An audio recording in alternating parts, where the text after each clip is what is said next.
Good morning, everybody. Today I'm going to talk to you about how to stop gossip. You see, I define gossip as the discussion of another person's problems for entertainment. Vicious gossip takes a grain of truth and stretches it out of proportion with the intention of slandering another's name and or causing and furthering disruption between people. But I make a distinction between gossip and concerned conversation. See, concerned conversation happens between members of extended family and it aims to find solution to a problem. You know, like to soothe feelings and to promote mutual laughter between the family members.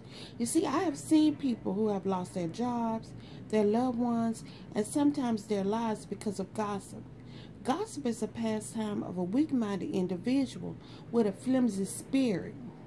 That's right. Vicious gossip is an atrocious misuse of the power of the word. And you know what? I dislike it. In fact, I detest it. So this charm is to be used only when face-to-face attempts at this situation to reconcile this situation has failed. What you will need is a whole beef tongue. That's right. If you have an enemy in your midst, you need a whole beef tongue. You need a can of ground pepper, a spool of black thread. You need 9 steel pins, a whip, a leather belt, a piece of black cloth. You also need a piece of virgin parchment paper, a fountain pen, and some dragon's blood ink.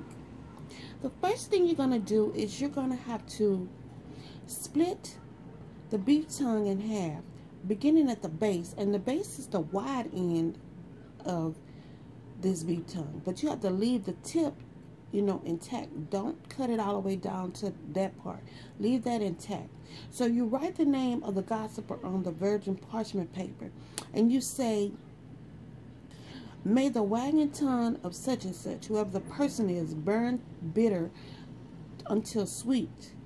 If you do not know the name of the gossiper, you simply write the wagging tongue of the gossiper.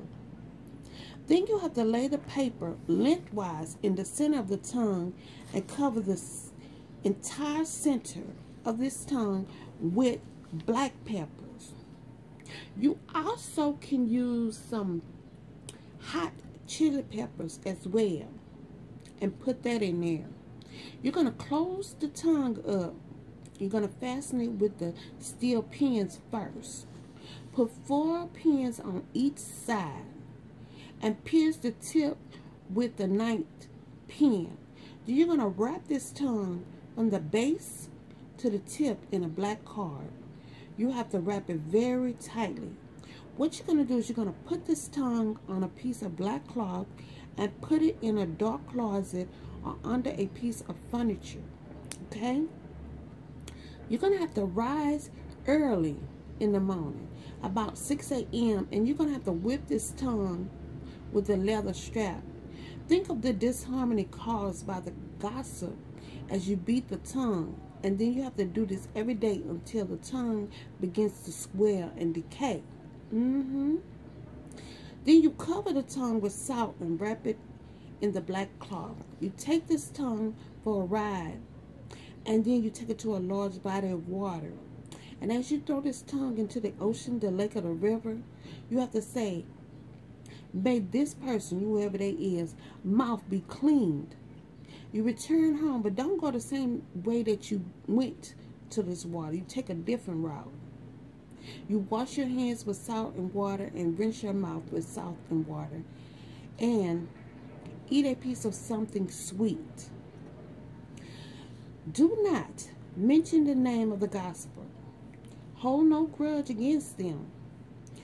If you participate in any way in the spreading of the rumor, forgive yourself and the other person. And do not, under any circumstance, indulge in any vicious gossip against anyone. The rumors will soon stop. Thank you.